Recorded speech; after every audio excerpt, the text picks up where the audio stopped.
কথা বললেন তো, মানে এই গুপ্ত শব্দটা কি আসলে শুধুই কি ট্যাগ, নাকি এটা একটা পরিচয়ের অংশ কিছু কিছু ছাত্র রাজনীতি যারা করেছেন? আমার কাছে মনে হয় গুপ্ত শব্দের ছাত্র দলের দেউলিয়াতের বহিঃপ্রকাশ।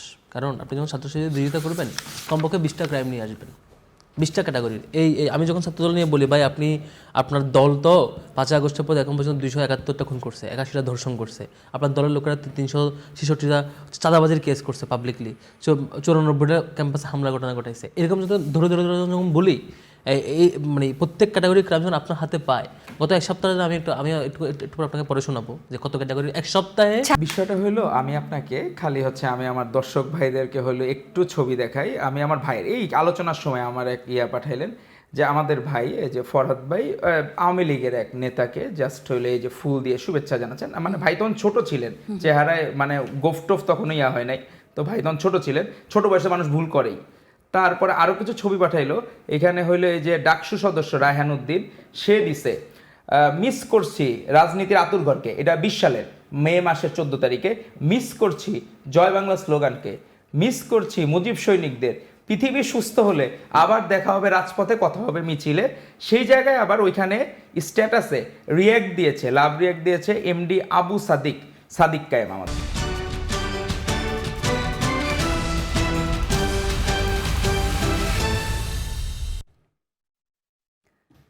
কথায় আছে, যত গুপ্ত তত সুপ্ত, যত ত্যক্ত তত ব্যক্ত। ঠিক ত্যক্তর ব্যক্ততা না হলেও গুপ্ত শব্দে এখন ত্যক্ত আপাতত সবাই। ক্যাম্পাস যেখানে থাকার কথা ছিল শিক্ষা, বিতর্ক আর মুক্ত চিন্তা, সেই ক্যাম্পাসেই সংঘর্ষ, আহত শিক্ষার্থী, বন্ধ হয়ে যায় স্বাভাবিক পরিবেশ। একটি শব্দকে কেন্দ্র করে যে সহিংসতা, তা আমাদের সামনে বড় কিছু প্রশ্ন তুলে ধরেছে। রাজনীতি কি বিভাজনের দিকে যাচ্ছে কিনা, সেই প্রশ্ন জনসাধারণের মনে। চট্টগ্রাম সরকারি সিটি কলেজের একটি গ্রাফিতিকে কেন্দ্র করে যে সংঘর্ষের ঘটনা ঘটেছে, তা কেবল তাৎক্ষণিক উত্তেজনা নয়, এটি দীর্ঘদিনের রাজনৈতিক অবিশ্বাস, পরিচয় সংকট এবং আধিপত্যের লড়াই কিনা, সেই প্রশ্নও মানুষ রাখছে। আজকে আমরা সেই বিষয়গুলো নিয়েই দর্শক আলোচনা করব।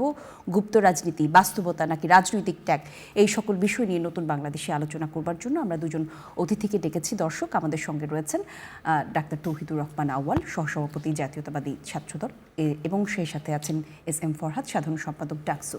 এবং আজকে আমরা যে বিষয় নিয়ে কথা বলবো দর্শক, সেই বিষয়টি হচ্ছে গুপ্ত নিয়ে তপ্ত রাজনীতি। আমি জান্নাতুল কুলি, পুরো আয়োজন জুড়ে আপনাদের সঙ্গে থাকবো। সরাসরি আলোচনায় যেতে যাই। SM ফরহাদ, আপনাকে দিয়ে শুরু করব। গুপ্ত শব্দটি আসলে বাংলাদেশে এখন যেই পর্যায়ে আছে, এটি বর্তমান রাজনীতিতে আসলে এর অবস্থান কি বোঝাচ্ছে? আমার বিবেচনায় গুপ্ত শব্দটা আসলে কোনো পর্যায়ে নাই, এটা নিয়ে যাওয়া হয়েছে। এর আগে রক্কাটাকে নিয়ে যাওয়া হয়েছে, এর আগে রাজাকার শব্দটাকে নিয়ে যাওয়া হয়েছে। এগুলো যখন যিনি ক্ষমতায় থাকেন তার মতো করে নিয়ে যান। বিএনপির প্রতিষ্ঠাকালীন যিনি প্রধান জিয়াউর রহমান, তিনি ইচ্ছামতো রাজাকারদেরকে পুনর্বাসন করে বিভিন্ন জায়গায় নিয়ে ইনক্লুসিভ রাজনীতির একটা প্র্যাকটিস করে ক্ষমতায় নিয়ে আসছেন। প্রধানমন্ত্রী বানাইছেন ও বিভিন্ন মন্ত্রী বানাইছেন। এরকম 17 থেকে 18 জন এরকম বড় বড় ঘোষিত পুনর্বাসন করছে। তখন একটা ইস্যু হয় নাই। আবার একটা সময় একটা ইস্যু হয়েছে।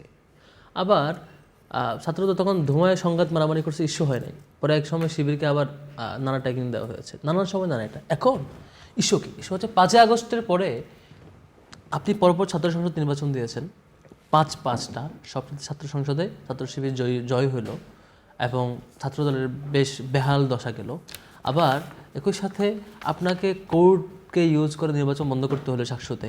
আপনি যখন দেখছেন আসলে শিক্ষার্থীরা এঙ্গেজ ফিল করছে না, এই ঘুরে ফিরে যারা আগে ছিল তাহারাই আছে, নতুন শিক্ষার্থীরা এঙ্গেজ হয় না, স্কুলে কলেজে শিক্ষার্থীরা কানেক্টেড ফিল করে না, সব মিলে তখন এই শব্দের অবতারণা হলো। আমরা এটা খুব গুরুত্ব দিয়ে দেখি না, এই জন্য যে হচ্ছে এর আগেও নানা ট্যাগিং এসেছে, ট্যাগিংগুলো এখন নাই হয়ে গেছে। ট্যাগের কথা বললেন তো, মানে এই গুপ্ত শব্দটা কি আসলে শুধুই কি ট্যাগ, নাকি এটা একটা পরিচয়ের অংশ কিছু কিছু ছাত্র রাজনীতি যারা করেছেন? আমার কাছে মনে হয় গুপ্ত শব্দের ছাত্র দলের দেউলিয়াতের বহিঃপ্রকাশ। কারণ আপনি যখন ছাত্র শিবিরের বিরোধিতা করবেন, কমপক্ষে 20টা ক্রাইম নিয়ে আসবেন, 20টা ক্যাটাগরির। এই আমি যখন ছাত্রদল নিয়ে বলি, ভাই আপনি আপনার দল তো 5 আগস্টের পর এখন পর্যন্ত 271টা খুন করছে, 81টা ধর্ষণ করছে, আপনার দলের লোকেরা 366টা চাঁদাবাজির কেস করছে পাবলিকলি, 94টা ক্যাম্পাসে হামলা ঘটনা ঘটাইছে। এরকম যখন ধরে যখন বলি, এই মানে প্রত্যেক ক্যাটাগরির ক্রাইম যখন আপনার হাতে পায়, গত এক সপ্তাহে আমি একটু আপনাকে পরে শোনাবো যে কত ক্যাটাগরির এক সপ্তাহে। ছাত্রদলকে মানে দেউলিয়া বললেন আপনি, এটার কি কোনো? ইয়াস, দেউলিয়া বোর্ডে একটা রাজনৈতিক সংগঠনের কাজ কি? ছাত্র সংগঠনের কাজ হলো শিক্ষার্থীদের সামনে এজেন্ডা হাজির করা, নতুন নতুন নিউ আইডিয়া হাজির করবেন, শিক্ষার্থীরা কানেক্ট ফিল করবে, আপনার দল এম্পাওয়ার হবে, দলকে পেয়ে শিক্ষার্থীরা এম্পাওয়ার ফিল করবে, ওন করবে, শিক্ষার্থীরা তার স্কিল ক্যাপাসিটি ইমপ্রুভ করবে, এভাবেই দলটা আপনার লিডারশিপ সুইচ হবে, ট্রান্সফার হবে, তারা নতুন করে লিডার হয়ে আসবে, এভাবে ট্রান্সফরমেশনগুলো হবে। আপনি যখন একটা পার্টিকে টানা দীর্ঘ সময় ধরে কমিটিবিহীন রাখেন, কাউন্সিলবিহীন রাখেন, 5 আগস্টের পর 2-2.5 বছর সময় পেয়েছেন, তবু কাউন্সিল দেন না, এখন গণতন্ত্র চেঞ্জ করেন না, কোনো কমিটি দেন না। তাহলে কাউন্সিলিং করেছে, সংগঠনকে মানে জীবিত রেখেছে, অ্যাক্টিভিটি কি ছিল?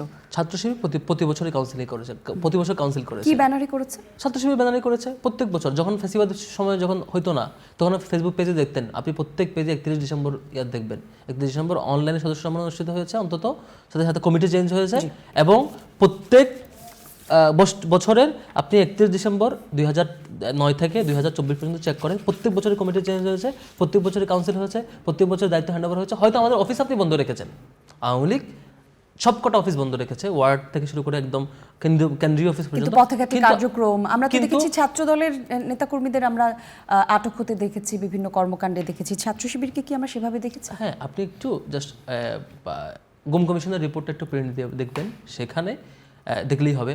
পুলিশের মামলার সংখ্যাগুলো ইন্টারিম পিরিয়ডে চেক দেওয়া হয়েছে।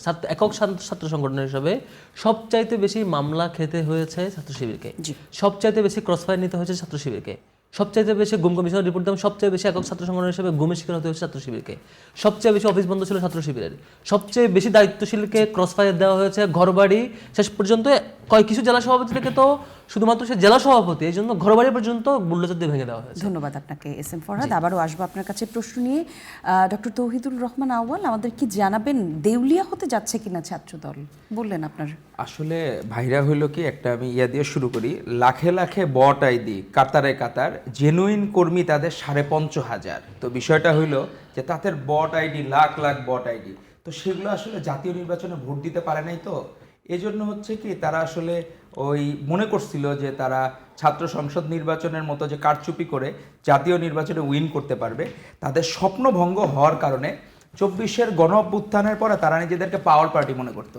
তারা মনে করতো কারণ 24-এর গণ অভ্যুত্থানের 5ই আগস্ট সেই দিন বিকালবেলা সারা বাংলাদেশের সকল মানুষ, আপনারাও হইতে পারেন, আমাদের যে ক্যামেরাম্যান ভাইরা বাকিরা সবাই আবেগের বশবর্তী হয়ে গণভবনে গেছে। আর তারা কি করছে, প্রত্যেকটা জায়গায় ক্যাম্পাসে হলগুলো দখল নিছে। কাদের ব্যানারে? সাধারণ শিক্ষার্থীদের ব্যানারে। সেই সাধারণ শিক্ষার্থী আবার পরবর্তীতে অসাধারণ শিক্ষার্থী হয়ে গেছে। আমার ভাই সে নিজেও অক্টোবরে কমিটি পাবলিশ করছে, বলছে এটা নাকি জানুয়ারিতে সাইন হওয়া, তার পাবলিশ করা কমিটি। আমার ভাই বলুক নিজে যে তার অক্টোবরে কমিটি জেনুইনলি জনসম্মুখে আনছে, সে বলছে ব্যাক ডেটে সাইন করা। তো আমরা অনেক সময় কি এইসব কারচুপি দেখতাম যে বিভিন্ন অফিসে মানে যে ডেটটা পিছায় দিত নিজের সুবিধা আদায়ের জন্য। এখন ভাইরা কি সুবিধা আদায়ের জন্য এই ডেট পিছানো, আমরা এগুলো জানি না আসলে যে কিভাবে। আর দেউলিয়া বলতে গেলে আজকে পরিচয় গোপন করা হলো সবচেয়ে বড় দেউলিয়াত্ব। আজকে তারা পরিচয় গোপন যেভাবে করেছে, আমার ভাইয়েরও অজস্র ছবি আছে, দেখলাম যে অজস্র মানে আমার কাছে যতগুলো আসছে, এত দেখার সময় নাই। তো দেখলাম আমাদের ছাত্রলীগের প্রেসিডেন্ট, এদের সাথে দেখলাম, অনেকের সাথেই তার শোভনের সাথে ছবি, অনেকের সাথে ছবি টবি দেখলাম। আমাদের মনে হয় ওয়ার্ডের একটা ছোট কর্মী, তারও কোনো ছবি টবি নাই। কারণ কি, তারা মনে করতো যে লীগ এই দেশের জন্য খারাপ, ফ্যাসিস্ট লীগ, যে জায়গায় কোনো জায়গায় শাসন করবে সেই জায়গায় অপশাসন থাকবে, এটা মনে প্রাণে বিশ্বাস করতো ছাত্রদল নেতৃবৃন্দ। এজন্য একটা ক্ষুদ্র কর্মী বুঝতো যে ছাত্রলীগ মানেই খারাপ। আর আমাদের ভাইয়েরা সেই খারাপের সাথে মিশেও তারা হলো কি, নিজেরা এমন আছে না যে দুধে ধোয়া তুলসী পাতা, এরা নিজেদেরকে মনে করে সবসময় দুধে ধোয়া থাকে। তারা হইলো কি, যখন ছাত্রলীগ করতো তখন তারা যে পাপ কর্ম করতো, আবার হঠাৎ করে তারা যখন মানে শিবির হয়েছে তখন তারা দুধে ধুয়ে নিজেদেরকে তুলসী পাতায় রূপান্তরিত করছে। তো এরকম মনে হয়। তো দেউলিয়াত তো আসলে তাদের। আর মানুষজন হচ্ছে ওই যে আমার দেখা রাজনীতির 50 বছর, আবুল মনসুর আহমেদ একটা বই আছে, সেখানে শেরে বাংলা এই ক্যাপসুল একটা উক্তি আছে যে মানুষজন কেউ কেওড়া গাছে ঢিল মারে না, সবাই আম গাছে ঢিল মারে। আম হচ্ছে ফলজ বৃক্ষ। এজন্যই ছাত্র দলের নামে যে উনি যে ব্লেমগুলা করলেন বা এই দুর্নামগুলা করলেন বা গিবতগুলা করলেন, তো এগুলো শুধুমাত্র হচ্ছে কি যে ছাত্র রাজনীতির সবচেয়ে বড় ফলজ বৃক্ষ হচ্ছে ছাত্রদল, আর দেউলিয়া আসলে তারাই। জি, এস এম ফরহাদ, একটু আপনি বলবেন শিক্ষা প্রতিষ্ঠানে পরীক্ষা চলাকালীন যে সংঘর্ষের ঘটনা ঘটলো, শিক্ষার্থীদের মধ্যে যেই উত্তেজনাকর পরিস্থিতি তৈরি হলো, 30 জনের বেশি শিক্ষার্থী আহত হলো, এই সব কিছু কি সাধারণ শিক্ষার্থীদের প্রতি অবজ্ঞা নয়? শুধুমাত্র রাজনীতিকে প্রাধান্য দেওয়াই কি ছাত্র রাজনীতির প্রায়োরিটি কিনা? দেখেন, এই ছাত্র কিংবা ছাত্রীদের, শিক্ষার্থীদের নিজের নিয়মিত চাহিদার প্রতি তাদের রেগুলার যে কমিটমেন্ট, রেসপন্স, সেগুলোর প্রতি অবজ্ঞা করাটাই ছাত্র দলের বৈশিষ্ট্য। রেগুলার একটু আগে যে বলেছে, আপনার উত্তরে যাচ্ছে, একটু আগে বলেছে ডাকসু চাকসু সব জায়গায় কারচুপি হয়েছে। জাকসুতে তার নিজের দলীয় বিপি, যিনি তারেক রহমানকে শীর্ষ উপদেষ্টা বলে সকাল বিকাল প্রশংসা করতেন, একদম প্রত্যেকটা হল প্রবেশ সবগুলো বিএনপির, তারপরও আপনারা গুহারা হারলেন। ঢাকা বিশ্ববিদ্যালয়ে প্রত্যেকটা বুথে যারা নির্বাচন পরিচালনা করছে হলের প্রভোস্ট, আপনি লিস্ট দেখেন, 18টা হলের হল প্রভোস্ট অলমোস্ট সবাই বিএনপির, সাদা দলের বিভিন্ন দলীয় পোস্টেড। আপনার দলের লোকজন দিয়ে আপনি নির্বাচন চালাইছেন, আজকে বলতেছেন নির্বাচন কারচুপি হয়েছে। যাই হোক, এই যে চট্টগ্রাম সিটি কলেজে যেটা হয়েছে, আপনি কেন আক্রমণ করতে গেলেন? যেখানে ইস্যু ছিল আগের দিন ব্যানার ফেস্টুন কেন খুলে ফেলেছেন, সেজন্য ছাত্র শিবিরের দায়িত্বশীলরা স্বাভাবিক উপায়ে অধ্যক্ষকে অভিযোগ দিতে গেছে। অভিযোগ কেন দিলেন? সেজন্য আপনি আক্রমণ করলেন, 1 দফা 2 দফা 3 দফা গেট থেকে বের করে নিয়ে এসে পুলিশের সামনে আক্রমণ করলেন। তারপর ছাত্র শিবির মহানগর সভাপতি চিন্তা করলেন, আমরা এখানে কোনো মারামারিতে যাবো না, মারামারি বৃষ্টির ব্যাপার, আমরা একটা বিক্ষোভ মিছিল করবো, এটা আমাদের প্রতিবাদী ভাষা, ডেমোক্রেটিক রাইটস, সাংবিধানিক অধিকার। মিছিল ঘোষণা করলো, ছাত্রদের কোনো পূর্ববর্তী কর্মসূচি ছিল না, ছাত্র শিবিরের কর্মসূচি ছিল বিক্ষোভ মিছিল। সেই বিক্ষোভ মিছিল নির্ধারিত রোডে শেষ হয়ে যাওয়ার কথা, রোড রাউন্ড দিয়ে চলে যাচ্ছে, স্বাভাবিক রাউন্ড দিয়ে চলে যাচ্ছে, পিছন থেকে হুড়মুড় করে এসে চাপাতি রামকা, আপনার তো কর্মসূচি ছিল, এখানে চাপাতি রামদাদি কেন আসলেন, কেন কোপালেন, কেন আক্রমণ করলেন? ঈশ্বর দিতে, আপনার ঈশ্বর দিতে। ছাত্র শিবির পূর্বঘোষিত কর্মসূচি, ছাত্র দলের এবং শিবিরের একদিন আগের পেজ চেক করেন, ছাত্র শিবির পূর্বঘোষিত কর্মসূচি, ছাত্রদের কোনো কর্মসূচি ছিল না সেখানে, কিন্তু আপনি অ্যাটাক করলেন।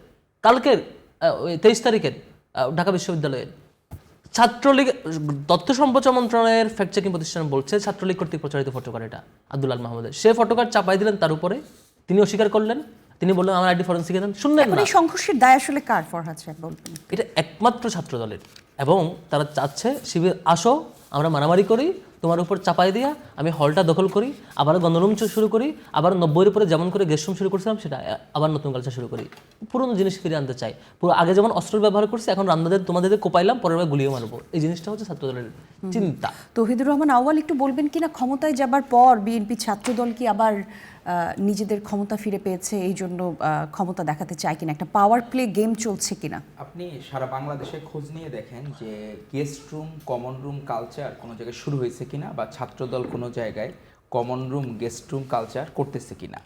বরঞ্চ এক সময় যারা গুপ্ত ছিল তারা এখন নিজেদেরকে বাঘ মনে করার চেষ্টা করতেছে। তারা নারায়ে তাকবীর বলে, তাই একটা আফসোস লাগে যে মুসলমান হিসেবে নারায়ে তাকবীর তো মুসলমানদের স্লোগান, তারা নিজেদের দলীয় ব্যক্তিগত সম্বন্ধে একটা খারাপ, অনেকটা জয় বাংলা স্টাইলে চলে যাচ্ছে।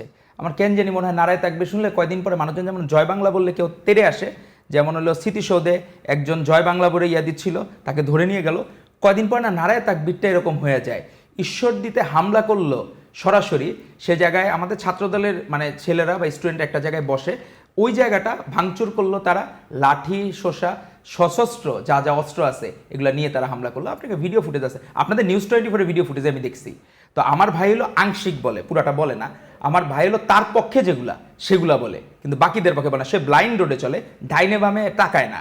এখন এইটা তো হইলো কি যে ডান বাম যদি না দেখে, সে শুধু নিজেরটাই মনে করে যে আমিই সঠিক, বাকি সবাই ভুল। এই জায়গাটাই যে পরিস্থিতি এখন তৈরি হলো বাংলাদেশে, ক্যাম্পাসের ছাত্র রাজনীতি এই অবস্থায় কতটুকু সেফ এই সময় ছাত্রদের ছাত্রদল জন্য? সর্বোচ্চ সহনশীলতা এবং ধৈর্যের পরিচয় দিচ্ছে। কিন্তু আমরা তো শুনলাম এখনই তিনি এখন বললেন যে এখন আমার ভাই তো বললাম না, শান্তিপূর্ণ বিক্ষোভ করার পরেই আসলে ছাত্রদল তাদের উপর চড়াও হয়েছে, ছুরি চাপাতি দা নিয়ে তাদের পেছনে গিয়েছে। একটু সেই বিষয়টার ব্যাখ্যা কি দিতে পারেন? আমাদের ওই যে ভিশনের কিছু পরীক্ষা হয়, যে আমরা হলো কি চোখে যখন দেখি, মানে মানুষজনের ফোকাস যে আমি কতটুক দেখি না দেখি, একজন দেখে স্ট্রেট দেখে, ডানে বামে দেখে না, নার্ভের ইনজুরি হইলে। তো এরকম কিছু হচ্ছে, যদি কারো সাইকোলজিক্যাল নার্ভের ইনজুরি হয় তাহলে কি হবে, সে শুধু একদিকে চিন্তা করবে আর বাকি কোনো দিক চিন্তা করবে না।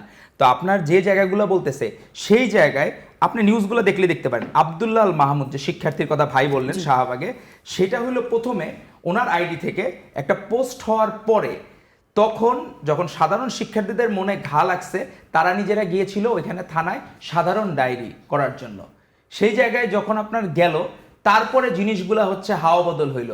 আবার আমার সেই ভাই যখন তার একজন শিক্ষার্থী ডাকসুর, তারই মানে হচ্ছে তারই বডির অংশ জোবায়ের, সে নিজে একজন শিক্ষককে ওপেনলি ধরে টেনে ছেঁচড়ে আওয়ামী কায়দায় সে তার হচ্ছে কি তাকে হামলা করছে, শ্লীলতাহানি করছে, সে সময় আমার ভাই কিন্তু কিছু বলে নাই, এটা জাস্টিফাই করে নাই যে লীগের একজন শিক্ষক হইলেই তাকে কি রাষ্ট্র দায়িত্ব দেয় কিনা ডাকসুকে কাউকে হ্যারেস করার। তো এই প্রশ্নগুলোর উত্তর কিন্তু এখন আমাদের অজানা, যে ভাই ভাইয়েরটা যে গায়ে মানে না আপনি মোড়ল, তাদের হচ্ছে সেই দশা, গায়ের কেউ মানুক বা না মানুক আমি আমার মোড়লগিরি চালায় যাব, বিষয়টা সেরকমই হয়ে যাওয়ার কারণে বা আমাদের হারমোনিটা নষ্ট হয়ে যাচ্ছে আর কিছু। একটু বলবেন এস এম ফরহাদ, মির্জা ফখরুল ইসলাম আলমগীর বলেছেন রাজনৈতিকভাবে জামাতকে প্রতিহত করা উচিত, এ বিষয়ে ছাত্র শিবিরের মতামত কি, কি ভাবছে, মানে এই যে সমসাময়িক পরিস্থিতি? একটু সংশোধনী, যে সম্ভবত প্রতিহত করা নয়, নির্মূল করা উচিত বলেছে। নির্মূল, এটা নির্মূল তো ফেসিবাদের ভাষা, যারা ফেসিবাদ হতে চায় তাদের মুখ থেকে অকপটে নির্মূল শব্দ আসতেই পারে। তবে আমি মির্জা ফখরুল ইসলাম আলমগীরকে একটু ব্যতিক্রমী মনে করতাম, ভাবতাম তিনি একটু সজ্জন ব্যক্তি, মার্জিত ভাষায় রাজনীতি করেন। ওনার মুখ থেকে যখন নির্মূল শব্দ বের হয়ে আসে তখন আর ভাইদের মুখে মিথ্যাচারটা খুবই ইজি জিনিস। টপ লিডার যখন এভাবে বলে, আপনি দেখেন গণরম গেস্টরুম নিয়ে এই নিউজটা হচ্ছে 21 এপ্রিল লেদার ইনস্টিটিউটে গেস্টরুম শুরু করছে, এটা তদন্ত কমিটি করা হয়েছে। তো গেস্টরুম যখন শুরু করছে পরের দিন আমরা ডাকসু প্রতিনিধিরা যাই, কেন গেস্টরুম শুরু হলো, ঢাকা বিশ্ববিদ্যালয়ে শুরু হওয়ার কথা না। পরে ছাত্রদলের কমিটির ওখানকার ভাইয়েরা তেড়ে আসলো আমাদের উপরে, কেন আমরা আসলাম, আপনারা কে, আমরা এগুলো দেখার কে। পরে কারণ দেখলাম যে এটার পিছনে তারা এগুলো তদন্ত কমিটি ধরা খাবে বলে তারা আমাদের এখানে ঢুকতে দেবে না। অর্থাৎ এখন আপনি ক্যাম্পাস নিয়ন্ত্রণ করতে পারেন না, মাত্র শুরু করতেছেন, ঢুকতে চাওয়া শুরু করছেন রামদা দিয়ে, এখন এই গেস্ট রুম শুরু করে দিয়েছেন। এই যে দেশ রূপান্তরের নিউজ 21 এপ্রিল, আমি মনে হয় তদন্ত কমিটির যদি না হয়, রিপোর্ট যদি না দেয়, তার আগ পর্যন্ত আপনি জাস্টিফাই করতে পারবেন না, আপনার কথা ইনকমপ্লিট থাকে, আপনি তারপর কন্টিনিউ করেন, সমস্যা নেই। আমি ভাইয়ের কথা শেষ ডিস্টার্ব করি না সম্ভবত। যাই হোক, তো 21 এপ্রিলের নিউজ, সেদিন তদন্ত আগের দিন গেস্ট রুম করা হয়েছে, আমার শিক্ষার্থী যখন অভিযোগ দিয়েছে, অভিযোগ দেওয়ার প্রেক্ষিতে পর আমরা গিয়েছি, কেন গেস্ট রুম করা হলো সেই প্রেক্ষিতে এই ভাইরা আগে শুরু করেছেন আর কি। একটু আগে আর কয়েকটা মিথ্যাচার করলো, চট্টগ্রামের ঘটনার কথা বললো, তারপরে শাহবাগের ঘটনার কথা বললো। সিম্পল কোয়েশ্চেন্স, চট্টগ্রাম মহানগরের উত্তরের নির্ধারিত, মহানগর দক্ষিণের নির্ধারিত রুটের মিছিলে ছাত্রদলকে কেন আসতে হইলো? আপনার তো পূর্বঘোষিত কোনো প্রোগ্রাম ঘোষণা করেন নাই, আপনারা করলে আমরা চলে আসতাম। পাবনার শাখার বিক্ষোভ মিছিলের রুটে আপনাকে কেন আসতে হলো? আপনারা প্রোগ্রাম করলে চলে আসতাম। আব্দুল্লাহ আল মাহমুদের ধরলাম যে সে করছে, আপনি দাবি করছেন সে করছে, সে যখন বলে আমার আইডি ডিজিটাল ফরেন্সিকে দেন, সে যখন বিকাল 4টা, 4:30, 5টার সময় থানায় চলে আসে, পুলিশ তার জিডি না নিয়ে, তার আইডি ফরেন্সিকে না নিয়ে তাকে যখন কোপায় ফেলবো, মারে ফেলবো, কাটে ফেলবো হুমকি দেয়, পুলিশ তাকে সেই সিকিউরিটি না দিয়ে বরং ছাত্রদলকে ওয়েলকাম করে থানায় ঢুকায়, থানার ভিতরে মব করা, তাকে অ্যাটাক করা, সারা রাত ধরে হয়রানি করা, তার জিডি রিসিভ না করে। আপনি এই পুরো মানে অভিযোগগুলো কি দায়িত্ব নিয়ে করছেন? দায়িত্ব নিয়ে করছি, একদম টাইম লাইন ধরে ধরে।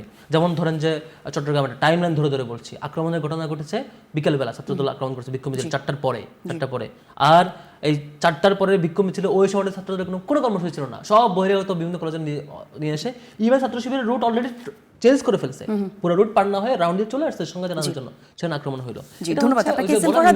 আমরা এটার বিস্তারিত ব্যাখ্যাটা আবার আমরা তৌহিদুর রহমান আওয়ালের কাছ থেকে নিব, তার আগে একটা ছোট্ট বিরতিতে যেতে হচ্ছে আমাদেরকে। দর্শক, নতুন বাংলাদেশ দেখছেন, একটা বিরতির পর ফিরছি আবারও।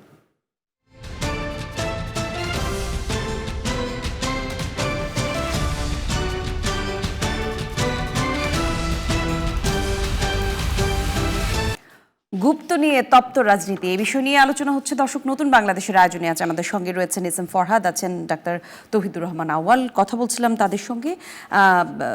ডক্টর আউয়াল, একটু বলবেন, আপনি কিছুক্ষণ আগেই আপনার সাথে আছেন যিনি আপনার সহ আলোচক, বলছিলেন গেস্টরুম কালচার আবার ফিরিয়ে আনতে চাইছে ছাত্রদল, একটু ব্যাখ্যা করবেন কি না আপনার পক্ষ থেকে কি? আমার কাছে মনে হয়েছে, আমার কাছে যতটুকু ইনফরমেশন আছে, জি, এটা একটা বিচ্ছিন্ন মানে ঘটনার মতো, আর এটা তদন্ত হচ্ছে করা হয়েছে, চলতেছে, চলমান আছে, যে আসলে কি জিনিসটা সত্য কিনা।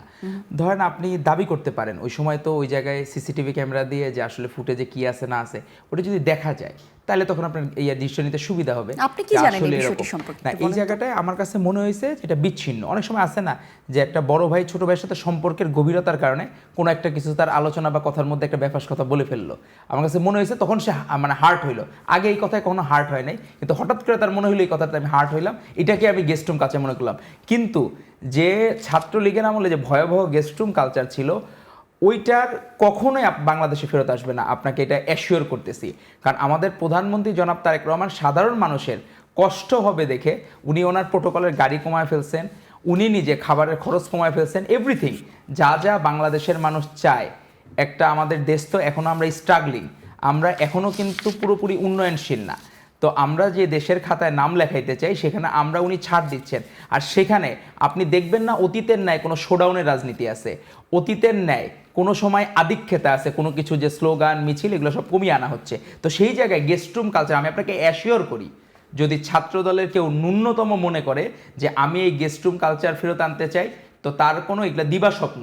কারণ সে নিজে তার শোকজ হবে, সে বহিষ্কার হবে, কোনোদিন আর গেস্ট রুমের কালচার বাংলাদেশে আর ফেরত আসবে না। একটু বেশ কয়েকটা প্রশ্ন একটু আপনাকে করি ডক্টর রাওয়াল, সেটা হচ্ছে শিবিরের কর্মী হত্যাযোগ্য, ছাত্র রাজনীতি ক্যাম্পাসে থাকা উচিত কিনা, শিবির মুক্ত দলমুক্ত ক্যাম্পাস, এই সবগুলো আলাপ আলোচনা যখন আসে তখন আপনিও একটা ভিন্ন রাজনৈতিক দল করেন, মানে আপনি একটা ছাত্র দল করেন বা ভিন্ন রাজনৈতিক আদর্শ থেকে আপনি সেই দলটি করেন।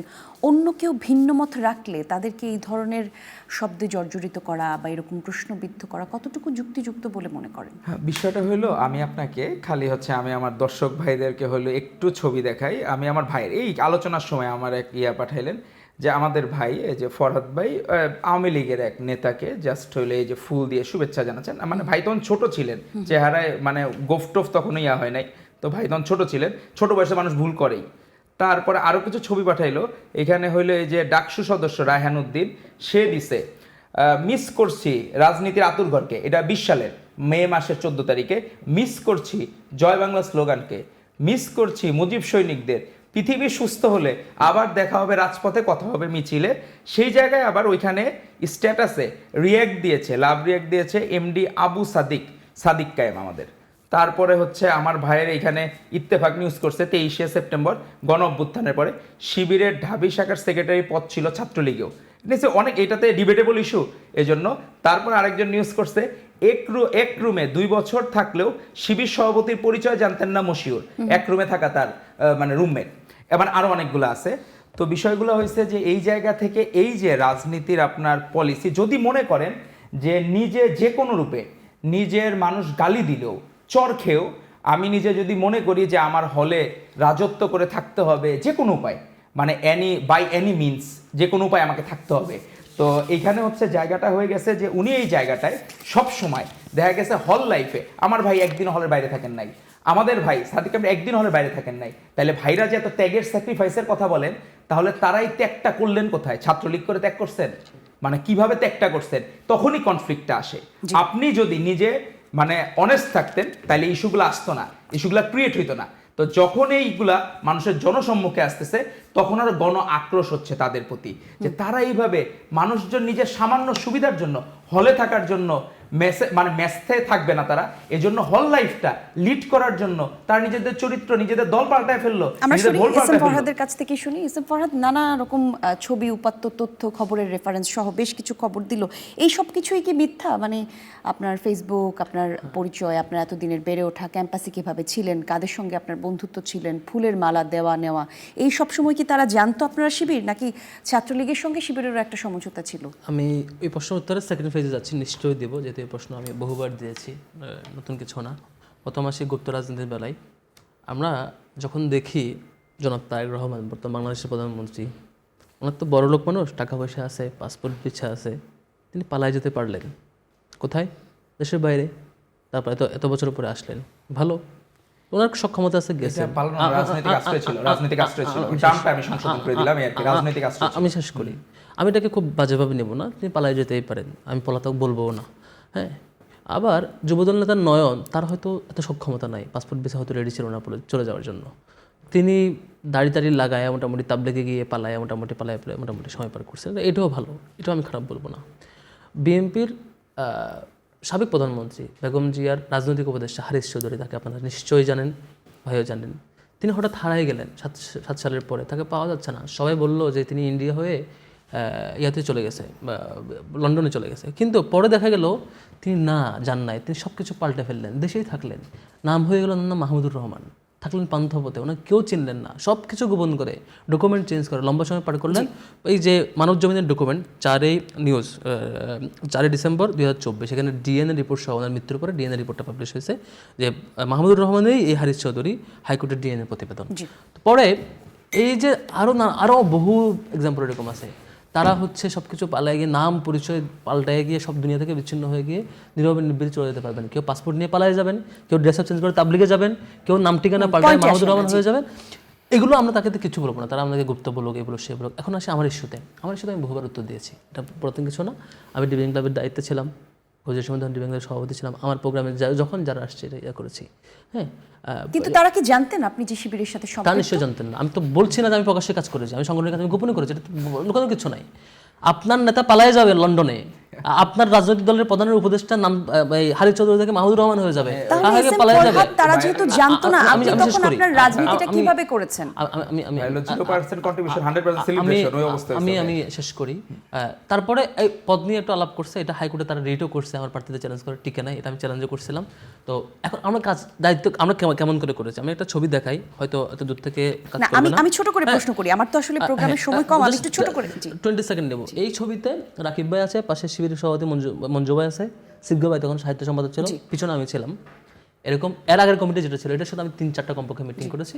তখন ইউনিভার্সিটির সভাপতি তারা এসেছে, আমাদের কাজ ছিল অ্যান্টিফ্যাসিস্ট ভূমিকায় আমাদের যতটুকু যার সক্ষমতা কিন্তু সেটা করা। অ্যান্টিফ্যাসিস্ট ভূমিকায় মানে ফ্যাসিস্টদের সঙ্গে থেকেই, এক দলে থেকে, এক হলে থেকে, এক লিগ মানে কমিটিতে থেকে কিভাবে আপনারা কাজ করেছেন? তাহলে দেখেন আপনারা ভাই, আমি তো বলছেন আপু, আমি তো তারেক রহমান না যে পাসপোর্ট লাগিয়ে পালায় যাব। আমরা তো আর আমি তো হারিস চৌধুরী না, নাম পাল্টায় মাহমুদুর রহমানের লুকায় পড়ে থাকবো। আমি বিশ্ববিদ্যালয়ের প্রথম ভাই তো মেডিকেলে পড়ছে, আমি বিশ্ববিদ্যালয়ের প্রথম বর্ষের শিক্ষার্থী। জি, আমি শুধু একটা কথা বলবার চেষ্টা করছি যে আপনি আপনার রাজনৈতিক পরিচয়টাকে লুকিয়ে রেখেছেন সার্ভাইভাল ইনস্টিংক্ট হিসেবে। সেই ক্ষেত্রে আপনাদেরকে যেই শব্দটি ব্যবহার করে বলা হয় গুপ্ত, এটা কি একেবারেই অপ্রাসঙ্গিক? গুপ্ত তো সে কারণে তারা বলে না, তারা যেটা বলে তারা বুঝাতে চায় আমরা এখন গুপ্ত রাজনীতি করি। না, এখন তো আপনারা প্রকাশ্যে আপনাদের আগের আচরণের জন্যই। গুপ্ত মানে আপনি আপনার নিজের রাজনৈতিক পরিচয় গোপন করে আপনি ছাত্রলীগের ছায়াতলে থেলে এখন আবার আপনি এক্সপোজ হইছেন, মানে ওইটাই যে 0% কন্ট্রিবিউশন 100% সেলিব্রেশন। ওই দশে আপনি এটা বলেন। এখন আসি মূল আলাপে। আপনি বিশ্ববিদ্যালয়ের আলাপটা এক পাশে রাখলাম। না, আমি শুধু এইটুকু জানতে চাচ্ছি, আমাকে একটা বিরতি নিতে হবে, আমাকে একটা বিরতি নিতে হবে। ওকে, আমি সেই প্রশ্ন উত্তরে যাচ্ছি।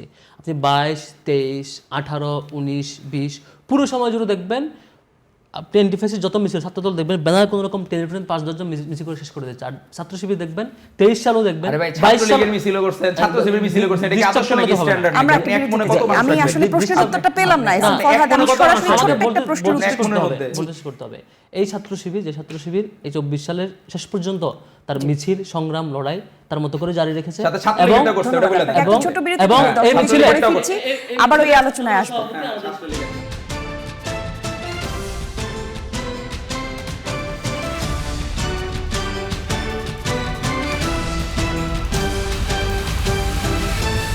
দেখছেন নতুন বাংলাদেশ। দর্শক, আরও একবার আমন্ত্রণ আপনাদের সবাইকে। আমাদের সঙ্গে দুজন অতিথি আছে, কথা বলছিলাম আজকের আলোচনার বিষয়ে গুপ্ত নিয়ে, তপ্ত রাজনীতি। ডক্টর আওয়াল, একটু আপনার কাছে আসি। ছাত্রদলকে আসলে যেই প্রশ্নটা করতে চাই আপনার মাধ্যমে একটু জিজ্ঞেস করি, ছাত্র শিবিরকে গুপ্ত বলার আগে নিজেদের মধ্যে যেই সহিংসতা বা যেই আন্তঃকোন্দল ছাত্রদলের আছে, সেটা আসলে তারা স্বীকার করে কিনা বা সেগুলো নিয়ে কাজ করছে কিনা? আমাদের 24-এর গণঅভ্যুত্থানের পরে যেগুলা ন্যূনতম এরকম পাওয়া গেছে, যেরকম অকারেন্স ঘটাইছে, প্রত্যেকের ব্যাপারে ব্যবস্থা নেওয়া হয়েছে, কোনো কিছু আনডান ছাড়া হয় নাই। কিন্তু অনেক সময় কিছু ফ্রেমিং হয়েছে, যেমন পাবনা আমার দায়িত্বপ্রাপ্ত জেলা ও সুবাদে ওখানকার উপজেলার আমাদের এক ছাত্র নেতা, সে একটা মেয়ের সাথে তার অ্যাফেয়ার ছিল, তারা নিজেদের পছন্দে বিয়ে করছে, কিন্তু ওই মেয়েটার বাবা ছিল হলো জামাত নেতা। সে ফ্রেমিং করছে যে ওই মেয়েটা অপ্রাপ্তবয়স্ক, ছাত্র দলের ছেলে ভেঙে নিয়ে গেছে। এই জন্য এই বিষয়টা হয়ে গেছে যে এই জায়গাটায় যে ইন্টেনশনালি কোনটা ফ্রেমিং আর কোনটা আসলে সত্য ঘটনা, এসব অনেক কিছু হয়েছে। তবে আমাদের কঠোরতার কারণে, ছাত্র দলের সাংগঠনিক কঠোরতার কারণে সেই পরিমাণ একবারে জিরোর কোঠায় চলে আসতেছে আস্তে আস্তে। জি, আপনাকে ধন্যবাদ। এস এম ফরহাদ, একটু বলবেন অতীতে পরিচয় গোপন করে অথবা ভিন্ন পরিচয় বা পরিচয় প্রকাশ না করে আপনি যেটা বললেন যে রাজনীতি আপনারা করেছেন, সাধারণ মানুষের মনে এটা নিয়ে এক ধরনের প্রশ্ন আছে, ক্ষোভ আছে, এই বিষয়গুলো নিয়ে সাধারণ মানুষের কাছে ক্ষমা চাইবেন কিনা বা অপরাধী বা নিজেদেরকে একটু পরিষ্কার করার প্রয়োজন আছে বলে মনে করেন কিনা? ছাত্র সংগঠন হিসাবে ছাত্র শিবিরের ব্যাপারে কি প্রশ্ন আছে, আমরা এটা সবকিছু উত্তর আমাদের ছাত্র সংগঠনগুলোতে পেয়ে গেছি। এক ডাকসু পেরিয়ে চাকসু, রাকসু, জাকসু, যকসু পর্যন্ত সর্বশেষ সাকসু ভাইরা থামাই দিয়েছেন। এখন পর্যন্ত সব ছাত্র সংগঠন আমরা উত্তর পেয়েছি। আমরা যেমন করে কাজ করছি শিক্ষার্থীদের নিয়ে, এটা সবচেয়ে বেস্ট হয়। তবে ছাত্রদের প্রতি একটা অনুরোধ থাকবে, লাইক যে ভাই একটু আগে গণরুম নিয়ে বললেন, গেস্ট রুম নিয়ে, তিনি নাকি খুবই ছোট্ট করে বেশি কিছু করার নেই, অথচ সেখানে শিক্ষার্থীরা বলেছে ম্যানার শেখানোর নামে তাদেরকে পুরো গ্রুপ করে দাঁড় করে রাখা হয়েছিল। লাস্ট এক সপ্তাহে যে হচ্ছে আমি আমাদের 10 সেকেন্ড সময় একদম শেষ। 10 সেকেন্ড নেব। গুপ্তশ্রীকে হত্যা করব, শিক্ষককে হুমকি কান বরাবর পড়বে, 10 লাখ টাকা চাঁদা না দেওয়া, ঠিকাদারকে মারধর করছে, ধর্ষণ একটু সময় দিতে ধরা আমি করে পড়ছে, দিতাম। ভাই, তেলের এগুলো বকেয়া জামাতের টাকা নেতা। দেওয়ায় কর্মচারীকে মারধরের অভিযোগ ধন্যবাদ আপনাকে। রেলের জমি দখল করে কি, করছে। হ্যাঁ। জাস্ট এক সপ্তাহ ময়মনসিংহ মেডিকেল ছাত্রাবাসে আমি তাহলে আমল করি সংঘর্ষ, তাহলে। ছাত্র জনতার নেতৃত্বে থানায় হামলা, পুলিশের শিবিররা হুমকি। জামাতরা কি করছে? তো হ্যাঁ, এই এক এগুলো সব আমি সপ্তাহে করে যদি দিতে পারি। এটুকু হয়, ভাইরা কন্ট্রোল করছে তো আমি জাস্ট না, না, আমি উইশ তাহলে- করছি। তাহলে পরিবেশ আপনি করতে আসলে হয়। আমার প্রশ্নের উত্তরগুলো আপনি একটা মানে- পরিষ্কার মানে করে দিবেন ভাই, না, irrelevant ফরহাদ। নিয়ে আমি যেতে হবে, আবারও আমি অন্য বলি। কোনো আয়োজনে আপনাকে ডাকবো, এই প্রশ্নগুলোর উত্তর আমি নিব। আমি নিশ্চয়ই উত্তর দিচ্ছি, খুব সেটি হচ্ছে- শীঘ্রই আপনাকে ডেকে সেই উত্তরগুলো আমরা নিব। উত্তর তবে আজকে পেয়েছি বিদায় নিতে ডাকসুতে। হচ্ছে। আমি এই যে ধন্যবাদ রাজধানীতে আপনাদের জামাতের দুইজনকেই বিরুদ্ধে ধন্যবাদ। চাঁদাবাজির মামলা আর করতে দর্শকদের বলতে চাই, দর্শক আমাদের প্রত্যাশা এতটুকুই, ছাত্রদের জন্য ক্যাম্পাস হবে নিরাপদ, পড়াশোনার পরিবেশ থাকবে অসীম এবং আগামীর বাংলাদেশ হবে নিরাপদ। সেই প্রত্যাশা নিয়ে আজকে থেকে এখান থেকে বিদায় নিচ্ছি। দর্শক সঙ্গে ছিলেন যারা, ধন্যবাদ সবাইকে।